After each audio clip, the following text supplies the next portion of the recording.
All right, you guys, forgive me for all the shaking of the camera. I had to get the camera situated right. So I was explaining to you guys on how I filled it up, and now I'm going to add my worm castings in there, and then I'm going to sow my transplants.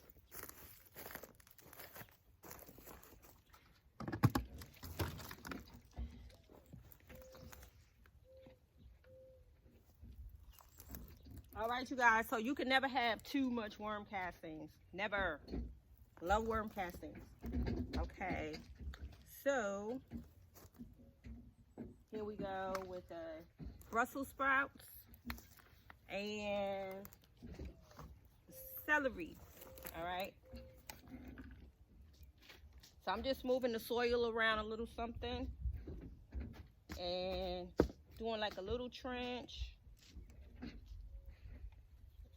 We're just gonna pop them out.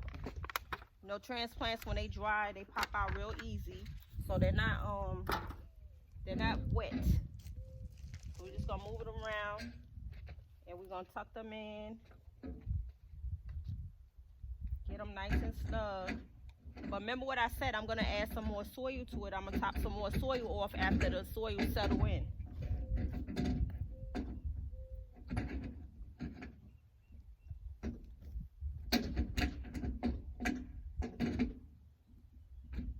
And I'll bring the camera in so you guys can see a little bit more.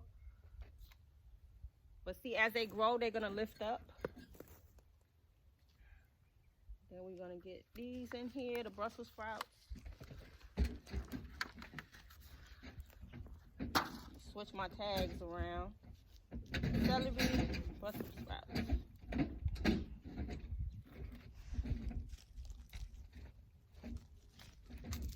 Transplants are so easy, you guys. You just pop them out of those little plastic containers, move that soil around, and just tuck them in. Simple.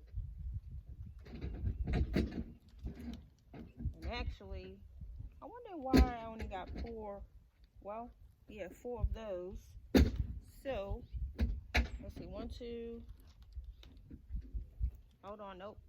Here it is. It's like I counted wrong.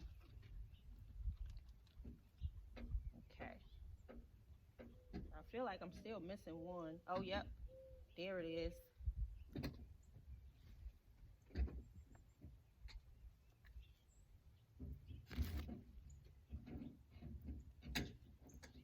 All right. So let me see if I can get you guys closer so you can see how they looking. They look so cute already.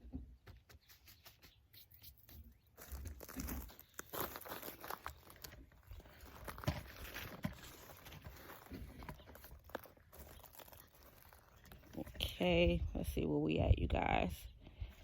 So, all right, you guys, I think you guys could get a look at what it's looking like now. Okay, yep, yes you can, you can see. So again, I think I'm gonna sew some pretty flowers on each drawer, and again, the drawers have holes in them already, so the drainage will be just fine.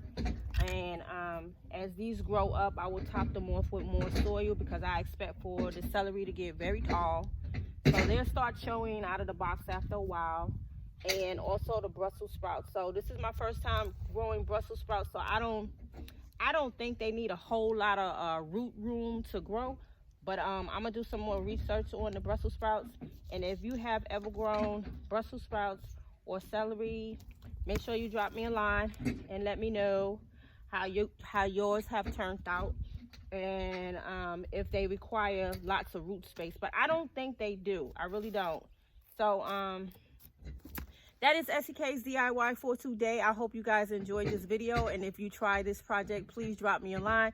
And like I said, use a box or muslin and it'll work out just fine. All right, thank you guys for tuning into EsiK's channel, and I will see you guys on the next video. Peace.